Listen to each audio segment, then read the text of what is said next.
요즘 어디에서나 러브버그 때문에 난리입니다. 차에도 붙고 사람에도 붙고 어디에나 있죠. 너무 징그러워서 이것들이 저희한테 스트레스를 유발하고 있는데요. 근데 이 러브버거들을 보면 자연스러운 의문이 생깁니다. 도대체 이 벌레들은 왜 이렇게 서로 짝짓기를 하면서 날아다니고 있을까요? 왜 이렇게 붙어서 꼭 날아다녀야만 하는 걸까요? 안녕하세요. 뇌과학 박사 뇌근배입니다. 러브버그는 성충의 수명이 암컷의 경우에는 6에서 7일, 수컷의 경우에는 며칠밖에 되지 않죠. 하지만 왜 이렇게 짧은 수명에도 불구하고 이 생 대부분을 이렇게 붙어서 날아다니는데 소모하는 것일까요? 언뜻 보면은 되게 비효율적으로 보입니다. 왜 이렇게 오랜 시간 짝짓기를 하면서 날아다니는지 비효율적으로 생각이 되는데, 사실 이 이면에는 엄청난 진화학적 그리고 뇌과학적 원리가 숨어 있습니다. 그리고 또 뇌과학적으로 어떻게 이 두 벌레가 한 몸처럼 날아다니는지 오늘 한번 같이 알아보도록 하겠습니다. 러브버그의 짝짓기는 낭만과는 거리가 먼 치열한 생존 경쟁의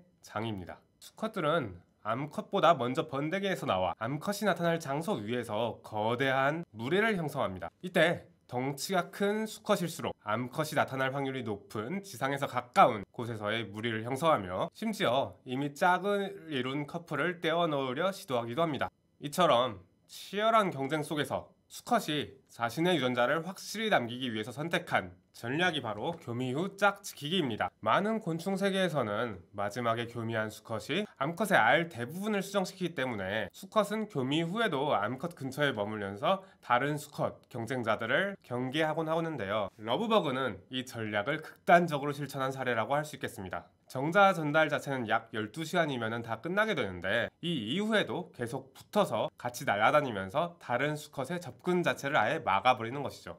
이것이 바로 짝짓기 비행의 핵심 원리가 되겠습니다. 즉, 자신의 정자가 마지막으로 수정한 상태를 만들어서 계속해서 암컷을 보호하는 전략이죠. 이토록 극단적인 짝짓기 전략은 러브버그의 짧은 수면 덕분에 오히려 가장 합리적인 방법이 됩니다. 수명이 긴 곤충이라면 하나의 암컷을 지키는 대신 다른 짝을 찾아 나서는 것이 더 유리할 수 있습니다. 하지만 성충으로 사는 게 단 며칠뿐인 러브버그에게는 새로운 짝을 찾는 데 드는 시간과 노력에 대한 위험 부담이 너무 크게 됩니다. 따라서 한 번 확보한 암컷의 수정을 100% 확률로 높이는 것이 오히려 이들에게는 더 나은 번식 전략이 되는 것이죠. 따라서 이게 진화적으로 더욱더 유리한 선택이었고 이들이 이런 방식으로 진화되게 된 것이라고 볼 수 있겠습니다. 그렇다면은 러브버그의 뇌에서는 도대체 어떤 일이 벌어지기 때문에 이렇게 강박적인 계속해서 붙어 다니는 짝짓기 행동을 유지할 수 있게 만드는 것일까요? 도대체 이들 뇌에서는 이때 어떤 일이 벌어지고 있을까요? 이는 뇌에서 나오는 물질 중에 하나인 신경전달 호르몬 덕분에 이루어질 수 있는 결과가 되겠습니다. 즉, 이는 의식적인 결정이 아니라 뇌에서 분비되는 강력한 호르몬들 덕분인 것이죠. 여기에는 크게 세 가지 호르몬이 영향을 미치게 됩니다. 첫째, 욕구의 신호인 뉴로펩타이드 F입니다. 뉴로펩타이드 F는 곤충의 성적 욕구를 조절하는 호르몬이 되겠습니다. 이들이 분비됐을 때는 수컷이 짝짓기 의욕이 매우 폭발적으로 증가하게 되죠. 두 번째 물질은 우리가 흔히 알고 있는 보상의 핵심 물질인 도파민이 되겠습니다. 교미 중에 기계적 자극은 뇌에서 도파민 분비를 활성화시키고 이를 통해 강력한 쾌감과 보상을 제공합니다. 따라서 이 행위를 계속해서 지속할 수 있도록 동기를 제공하게 되죠. 마지막으로는 각성의 신호인 옥토파민이 되겠습니다. 곤충의 투쟁 도피 호르몬인 옥토파민은 비행과 같은 에너지가 크게 드는 행동을 위해 신체를 각성시키고 근육 대사를 활성화하게 됩니다. 결국 뉴로펩타이드 F, NPF가 짝짓기 해 라는 명령을 내리는 것이고, 도파민이 이건 즐거운 행위야, 계속해 라는 어떤 지속성을 부여한다면 옥토파민이 자, 여기 비행할 에너지가 있어 라며 연료를 공급하는 완벽한 시스템이 되겠습니다. 바로 이 신경화학 칵테일이 바로 러브버그 수컷을 사랑의 포로로 만드는 생물학적 실체입니다. 자, 이제 두 번째 질문으로 넘어가 보도록 하겠습니다. 이들은 어떻게 이렇게 두 개체가 하나가 되어 위험한 고개 비행을 계속해서 진행할 수 있는 것일까요? 곤충의 비행은 동물의 모든 활동을 통틀어 가장 에너지 소모가 큰 활동 중 하나로 기본 기초 대사율보다 50배에서 200배나 큰 에너지 소모를 필요로 합니다. 여기에 자신보다 훨씬 무거운 암컷에 수컷이 매달려 비행을 유지하는 것은 엄청난 공기역학적 도전이라고 말할 수 있겠습니다. 관찰 결과 이 비행의 주도권은 암컷에게 있었습니다. 암컷이 전체 비행 방향과 목표를 설정하면 수컷은 여기에 맞춰 자신을 안정화시키는 역할을 합니다. 즉, 두 마리가 같이 비행을 협력하는 것이 아니라 암컷이라는 주 조종사가 있다면 수컷이 부조종사 역할을 수행하게 되는 것이죠. 즉, 수컷은 어떤 보조 안정화 시스템으로서 이 비행을 실시간으로 보조하는 계층적 구조를 가지고 있습니다. 이 비행의 핵심에는 중추 패턴 생성기, 즉 센트럴 패턴 제너레이터라는 것이 있습니다. 이 중추 패턴 생성기 같은 경우에는 뇌에서 일일이 명령을 내리지 않아도 곤충의 가슴 신경절에서 스스로 날갯짓과 같은 규칙적인 운동을 발생시킬 수가 있습니다. 수컷과 암컷은 각각 독립적인 이 중추 패턴 발생기를 가지고 있지요. 문제는 이 두 엔진의 박자를 맞추는 것이 되겠습니다. 여기서 결정적인 역할을 하는 것이 바로 감각 피드백입니다. 수컷은